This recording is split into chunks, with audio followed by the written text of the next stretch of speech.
Shalom, en busca del arca perdida. El tema del arca de la alianza, o también conocido como el Aron Habrit, el arca precisamente del pacto de la alianza, es un tema extenso en sí, que junta varias circunstancias históricas, además de los contenidos espirituales que el arca conlleva. Hay también, como dije, circunstancias históricas que nos hacen más complejo el estudio del tema del Aron Habrit, del arca. Pero como es necesario comenzar en algún momento, vamos a comenzar nuestro estudio en esta entrega con el mandato de la construcción del Aron Habrit.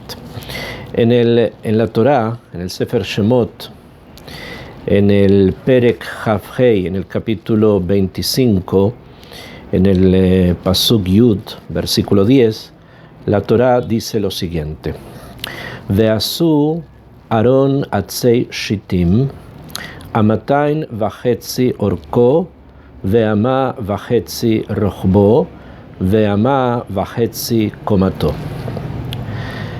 Harán un arca de madera de acacia, de 2 amot y medio de largo.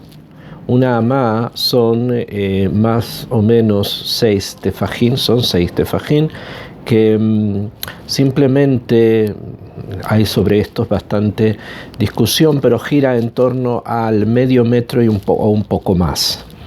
Entonces, cuando estamos diciendo 2 amot y medio, estamos hablando que si cada amá es medio metro, entonces 2 amot son poco más de 1 metro, vachetzi, y la mitad de una amá, ¿bien?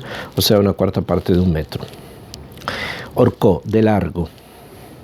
De amá vachetzi rochbo, de 1 amá y media de ancho, ¿bien? O sea, más o menos casi medio metro y 1/4 más, simplemente.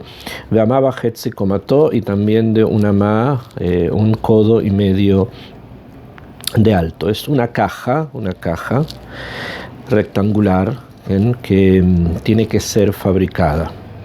Es lo segundo que aparece en la construcción del tabernáculo y es el primer kli, o sea, es el primer objeto que Akadosh Baruj Hu ordena a Moshe que se construya después de que le dice al principio de esta parashá, en el Sefer Shemot, que es la parashá de Trumá, que tienen que construir un mikdash, o sea, un lugar sagrado, un santuario. Y el primer objeto que hay que construir en este santuario es el Aarón, una caja, y todavía no está especificado para qué. Vetzipita oto zahav taor mivait umichutz tetzapenu. Lo vas a cubrir con oro puro, por dentro y por fuera lo cubrirás. Beasita alav zer zahav saviv, y vas a hacer sobre el Aarón, o sea, vas a hacer sobre la caja esta, una coronilla de oro. Beatzakta lo arba tabeot zahav, vas a poner 4 argollas, 4 anillos de oro. Benatata a la arba pa'amotav, que vas a poner estas argollas en sus 4 esquinas. Ushtei tabaot al tzal'o ahad, 2 argollas sobre uno de sus lados. Ushtei tabaot al tzal'o ashenit, y 2 tabaot al otro costado. Cada uno de los objetos que conforman el Aarón, que conforman el arca, el arca del testimonio o el arca del pacto, o de la alianza, como sea denominado, tiene un significado muy profundo dentro del judaísmo y expresa contenidos espirituales muy altos. Nosotros vamos a estudiar más adelante que en este Aarón van a ser depositadas las tablas de la ley. ¿Bien? Las tablas de la ley son las dos tablas que primero Hashem escribe, Moshe rompe y después manda Hashem a Moshe a escribir otras dos más.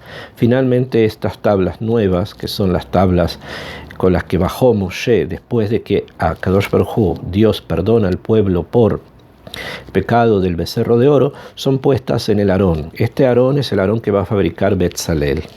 Y dentro de este Aarón van a ser depositadas las tablas. Ahora, para la construcción del Aarón, y para que el Aarón, que era una caja de madera de acacia, fuese cubierto por oro, con oro por dentro y por fuera, entonces Bemet se construyeron 3 cajas. Una primera caja de oro, alrededor de esta caja de oro una caja de madera de acacia, y estas 2 fueron puestas sobre otra caja que es también de oro. Y de esa manera la acacia, la madera, queda en la parte interna entre el oro que está por dentro y el oro que está por fuera. ¿Qué nos quiere revelar esto? Que hay acá una alusión simbólica a los principios generales de la naturaleza, siendo la madera como un elemento vivo, como algo que vive, es el mundo del tzomeaj, es el mundo de los vegetales, que crece, ¿no? que aumenta, que está contenido dentro del mundo de los minerales, que es el mundo del oro. En el oro es un mineral y por lo tanto este elemento vivo que es el tzomeaj, o sea que es la madera, simboliza precisamente la expansión de la creación, mientras que el oro simboliza el tzimtzum, simboliza la contracción de la creación, o sea, la creación que se expande y la creación que limita. Ambos conceptos están concentrados precisamente en la fabricación del Aarón, la fabricación del arca. En la corona que rodea al arca simboliza el hecho de que la creación del mundo tiene un sentido malhutí, tiene un sentido real, un sentido regio. O sea, la naturaleza es un lugar donde se presenta o se va a manifestar el malhut, el reinado de Dios. Dentro de esta naturaleza, comprendida y simbolizada por los elementos con los cuales, los materiales con los cuales se fabrica la caja, se van a poner las tablas de la ley. Esto quiere decir, las Lujot Brit, que la Torá entregada a Israel va a ser depositada dentro de los símbolos de la creación del mundo. O sea, dentro de los símbolos que indica la creación del mundo, sobre ellos se va a depositar la Torá, para indicar una presencia constante de ese kesher tan íntimo que hace que este Aarón se llame Brit, o sea, alianza entre Dios y el ser humano Israel. Obviamente, como dijimos, la corona que rodea al arca indica que esta presencia de Akadosh Baruj Hu dentro de la naturaleza a través de la entrega de las tablas, o sea, de la Torá, va a manifestar precisamente un elemento humano muy, pero muy importante, que es Am Israel, quienes van a cargar precisamente esa naturaleza junto con la Torá.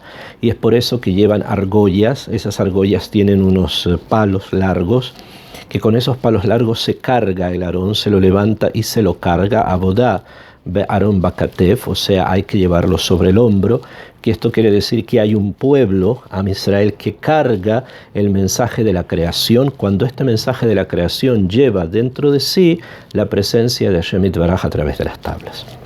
Y eso es también parte de Ezer, la corona, o sea, el Malhut, el reinado de Hashem sobre el mundo, sobre la naturaleza, se ve a través de Am Israel portando el arca. Después en el Pasuk Yud Gimel dice Vasita Badei Atzei Shittim, lo que dije de estos palos también de madera, Betzipita Otan Zahab, que van a ser también recubiertos con oro por el mismo simbolismo de la naturaleza emergente y la limitante. Beheveta et avadim batavaot al tzalot ha'arom, vas a poner estos palos en los aros, en los anillos que están a los costados del Aarón. La set et Aharon bahem, para poder cargar el Aarón. Betavaot Aharon hiyu abadim en las aros, en los anillos del Aarón, de la caja, van a estar estos palos. Lo y asuro mimeno, y no pueden ser sacados de allí. O sea, eso quiere decir que el Aarón está siempre en una situación de tener que cargarlo.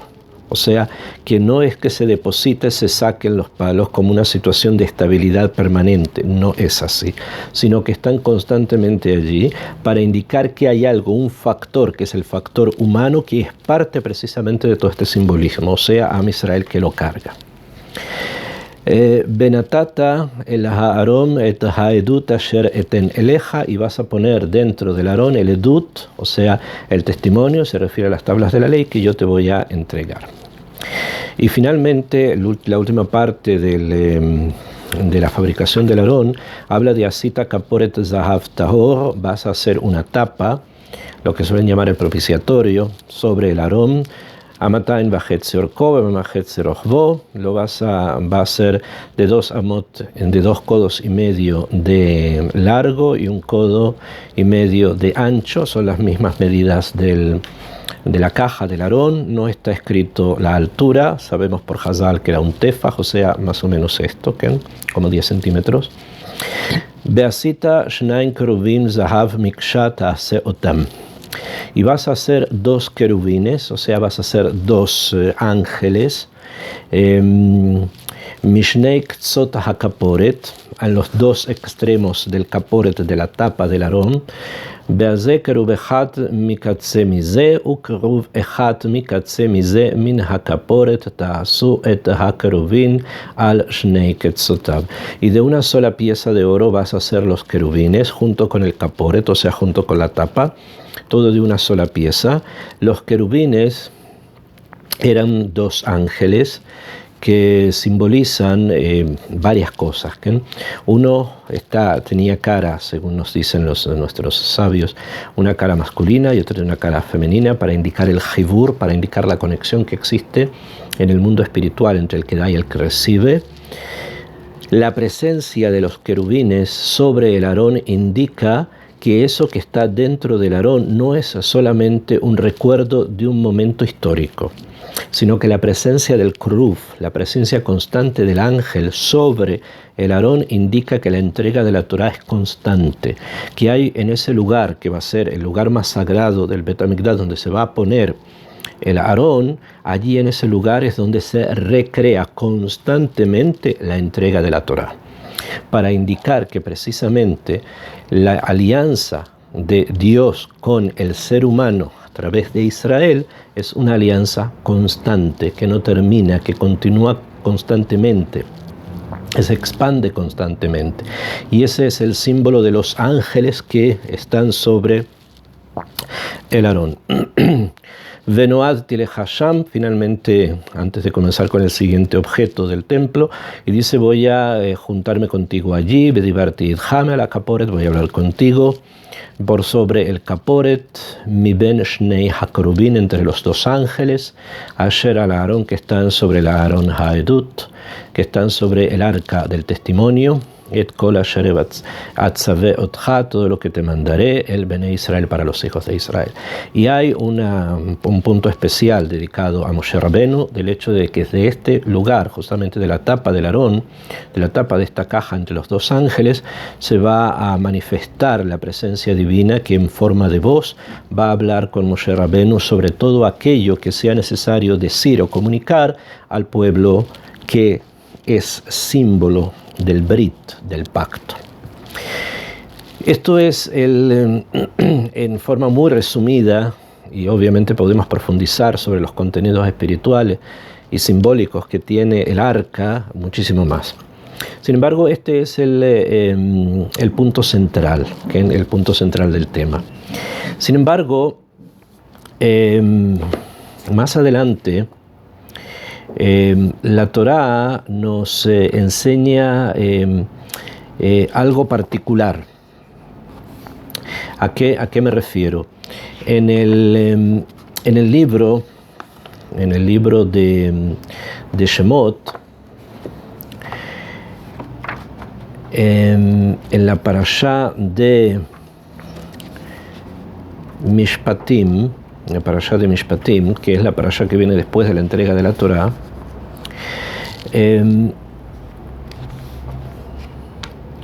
la Torá nos enseña lo siguiente. Moshe habla sobre los hechos que él tiene que realizar, sobre las cosas que él tiene que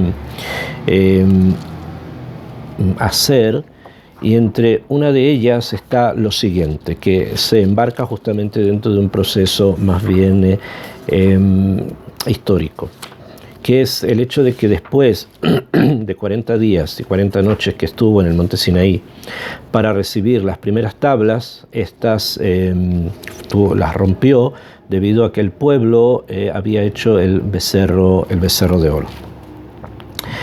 Después de esto, Moshe sube al Ar Sinai, sube al monte Sinaí y pide a Kadosh Baruj Hu perdón por Am Israel, ya sea que lo hace en el monte Sinai, ya sea que lo hace en su tienda, pide perdón otros 40 días y 40 noches a Hashem Yitbaraj por el pecado del becerro de oro. Enseguida, después que esto termina, las fechas están escritas en Hazal, el Rosh Chodesh Elul, que es el día con el que comienza simplemente ya el proceso cercano a Rosh Hashanah, el principio del año hebreo. Moshe sube al monte Sinaí a recibir las segundas tablas, con las cuales él baja en Yom Kippur, o sea, el 10 de Tishrei. Ahora bien, Moshe baja del monte Sinaí el 10 de Tishrei, que es el día de Yom Kippur, el gran día del perdón, con las segundas tablas. ¿Y qué tiene que hacer? Tiene que ponerlas en algún lugar. El mandato a Betzalel de construir el Arón que acabamos de estudiar, revestido de oro con los ángeles, es un mandato que va a dar ahora Moshe. Por lo tanto, hasta que Betzalel construya ese arca va a pasar un lapso de tiempo. Mientras tanto, ¿dónde van a estar las tablas que recibió? Información sobre esto tenemos en el Sefer Devarim, en el último libro de Moshe, que se suele llamar Deuteronomio, el Sefer Devarim. En el Perek Yud, en el Pasuk Aleph, la Torá enseña lo siguiente. La Torá dice, Baet ahí, en aquel momento, Amar Hashem elai psol lecha shnei luchot avanim karishonim. O sea, al final de los últimos 40 días que Moshe estuvo en el Shamaim, a Kadosh Baruj Hu le dice que como ya se había perdonado a Israel, que escriba él, Moshe, otras 2 tablas más. Karishonim, como las primeras, veale elai hahara beasita leja aron etz. Cuando vas a subir al monte, o sea, al principio de los 40 días subes al monte, al final de los 40 días la vas a escribir, y vas a hacer para ellas, o sea, hacer para ti, para poner en ellas, un aron etz, un arca de madera. Y escribí, dice Moshe, sobre estas segundas tablas lo mismo que estaba escrito sobre las primeras. Y en el Pasuk Gimel dice, va a as Aron atzei shitim. Hice un arca con madera de acacio, be'efsol shnei luchot avanim karishonim. Y esculpí 2 tablas de piedras como las primeras, etcétera, etcétera. Rashi, que vamos a seguir el kibun de pensamiento de Rabbeinu Yitzhak HaTzarfati, que él entrega esta tradición a su hijo Rabbeinu Shlomo HaTzarfati, que es Rashi, como simplemente se entiende de algunos textos, tiene una opinión particular sobre este tema. Rabbeinu Shlomo HaTzarfati, o sea, Rashi, explica en su comentario a la Torá lo siguiente. Dice, Baet ahi lesof arba'in yom, al final de los últimos 40 días que Moshe está en el monte Sinaí, Nitratzali, Kadosh Baruj Hu estuvo de acuerdo conmigo, V'amar li psol lecha, y me dijo, bueno, exculpe ahora para ti, haz unas nuevas tablas. Beaharkach, y después, Veasita leja Aarón, me dijo además que hiciera un Aarón, o sea, que hiciera un arca. Beani asiti Aarón tjila, y yo hice un Aarón desde el principio. O sea, tenía él preparado un Aarón. Moshe había hecho él un Aarón de madera. Ukesheavo ve'aluchot beyadi echan etnam. Porque cuando yo venga del Har Sinai y las tablas estas estén en mi mano, ¿dónde las voy a poner? El Aarón de Betzalel todavía no va a ser construido, pero es un mandato que Moshe tiene que dar en ese momento. Velo zehu Aarón she'asa Betzalel. Y dice Rashi, no era este el Aarón que hizo Betzalel, sharei mishkan lo nitasku bo at leachar Yom Kippurim, ya que la construcción del Mishkan no fue algo que comenzaron a hacer sino después de Yom Kippur, que fue el día que Moshe baja con las segundas tablas. Kiberetó minahar, cuando él bajó del monte, tzivá lahem hal melechet hamishkan. En ese momento fue que les ordenó la fabricación del tabernáculo y de sus objetos sagrados. Betzalel asa mishkan tchila, y además Betzalel lo primero que hizo fue el Mishkan, el edificio. Beachar kach Aarón bekelim, y después hizo el Aarón, después hizo el arca y el resto de los objetos sagrados. Nimtza ze Aarón acher allá. Entonces entendemos que este Aarón del que está hablando la Torá en este momento era un Aarón distinto, no el mismo. Bezeu shaya yotzei mahem la milchama. Y dice Rashi, este Aarón, el Aarón de Moshe, es el Aarón con el cual ellos salían a la guerra. Veoto sheasa Betzalel, y aquel que hizo Betzalel, lo yatza la milchama, no salía a la guerra. O sea, cuando Yoshua conquista la tierra de Israel, y antes también, cuando Moshe tiene que luchar en contra de los gigantes o todo lo que tuvieron que hacer durante el desierto, si hubo algún tipo de escaramuza militar, esta estaba comandada por un Aarón, Nahón, pero este Aarón no era el de Betzalel, este Aarón era el de Moshe. Esa es la shitá de los sabios de la familia Tzarfati, o sea, de Rashi, su padre, toda esa familia. Ela bimei Eli. Sin embargo, durante la época de Eli a Cohen, ellos tomaron el Aarón del Kodesh HaKodashim, que no era permitido, no era ese el Aarón que tenían que sacar a la guerra, sino que pretendieron vencer a los Plishtim, con los cuales lucharon los hijos de Eli, Hofni o Finhas. Pensaron que podían vencerlo tomando el Aarón original de Betzalel, Benenshu Alav, y fueron castigados por eso, Benishba, y el Aarón fue secuestrado. Esto es una historia de la que Bezrat Hashem vamos a comentar también para entender un poco la historia del Aarón, la historia a través de la cual vemos qué es lo que ocurre con nuestro arca de la alianza. Y la otra, la de Moshe, o sea, la conclusión que tenemos hasta este momento, que hay un mandato de construir un arca con querubines, con los ángeles, que eso es lo que vamos a llamar como el Aarón de Betzalel, mientras que hasta que se construya, Moshe pone las tablas de la ley en un Aarón que él mismo hace, que ese es el Aarón de Moshe. Ese es el Aarón que traía, por poderes especiales que Hashem concedía a ese objeto de poder, vencer a los enemigos.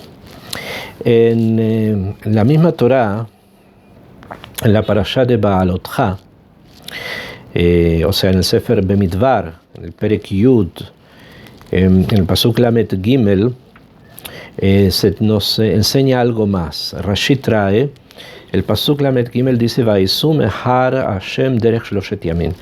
Viajaron del monte de Hashem, o sea, salieron del Har Sinai, que habían estado bastante tiempo, el camino de 3 días, Be'aron Brit Hashem nosea lifneichen derech shloshet yamin. Y el Aarón del pacto de Hashem viajaba delante de ellos un lapso de 3 días. Latur lahen menuja. ¿Para qué?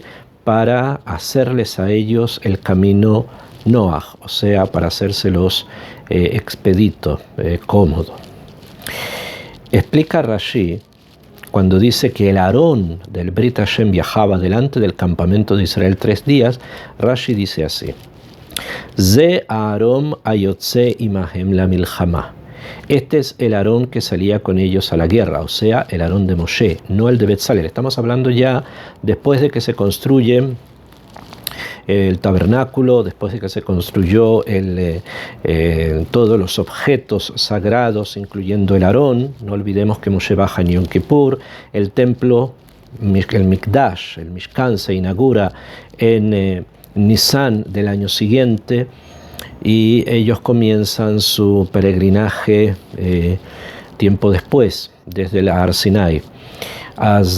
Y ya en todo ese tiempo ya estaba el Aarón de Betzalel construido dentro del Kodesh HaKodashim y el Aarón de Moshe aparte.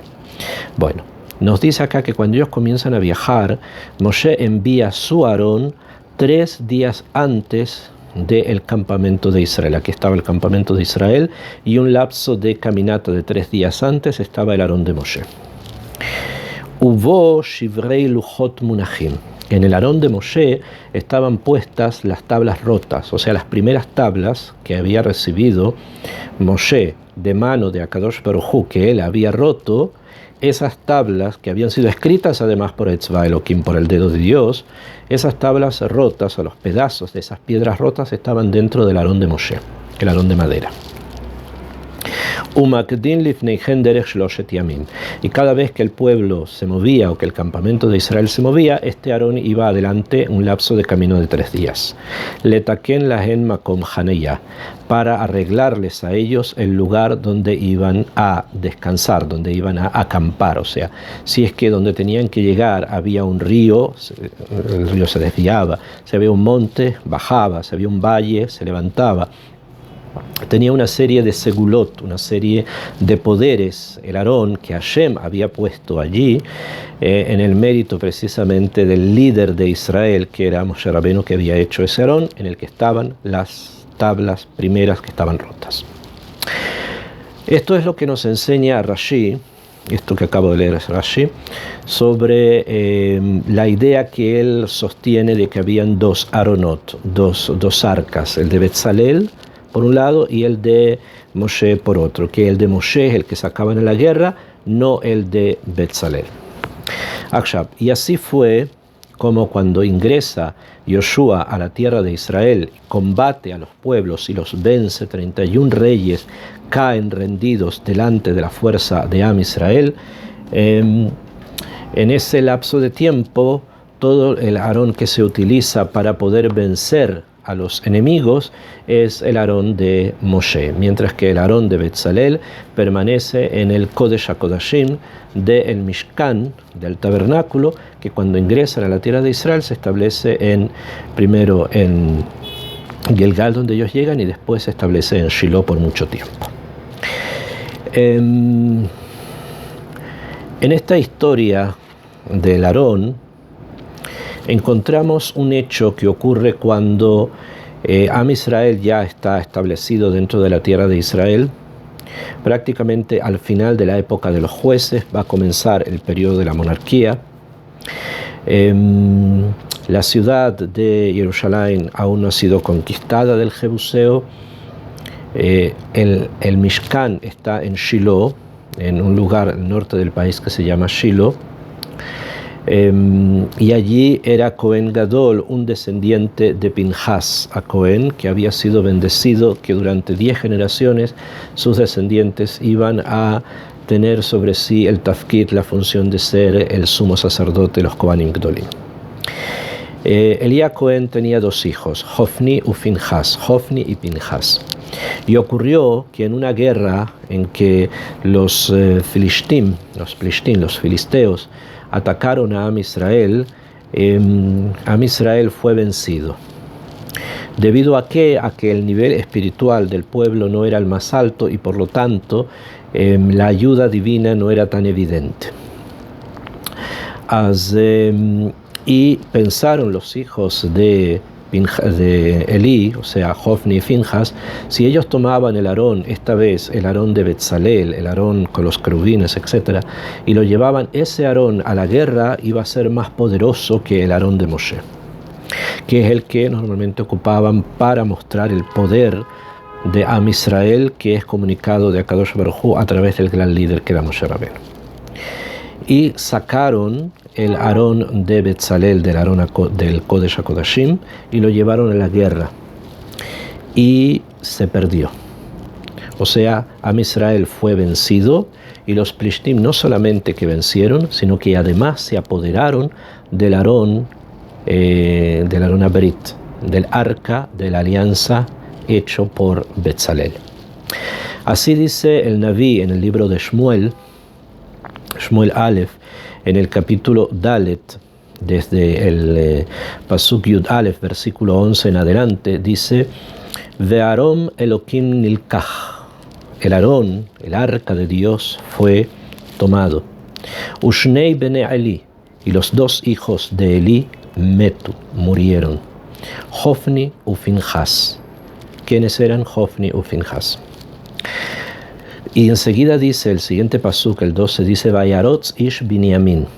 Y corrió un hombre de Binyamin, Mehamaharaja, del campo de batalla, Beyabó Shilo, Bayomahu, y llegó hasta Shilo. La batalla fue cerca de donde hoy día es Gush Dan, cerca de por donde está cerca de Tel Aviv, por esos sectores, ¿no? Por allí, por esos sectores del centro del país, mejor dicho, fue donde ocurrió la batalla contra los Plishtim, yendo más hacia el sur. Y el Mishkan, el tabernáculo, estaba en Shiloh. Shiloh queda hacia el norte del país, subiendo desde Jerusalén, Betel, Shiloh. O sea, eran muchísimos kilómetros de un lugar a otro. ¿Bien? Sin embargo, este muchacho de Binyamin corrió y llegó Bayomahu en ese mismo día, el día de la batalla, Umadav Kroim, y tenía la ropa rota, Ve'adama al Rosho, y tenía mucha tierra sobre su cabeza. Rashi explica: ¿quién es este Ish Binyamin? ¿Quién es la persona que llegó a avisar la tragedia que había ocurrido? Dice Rashi: Ish Binyamin ze haya Shaul.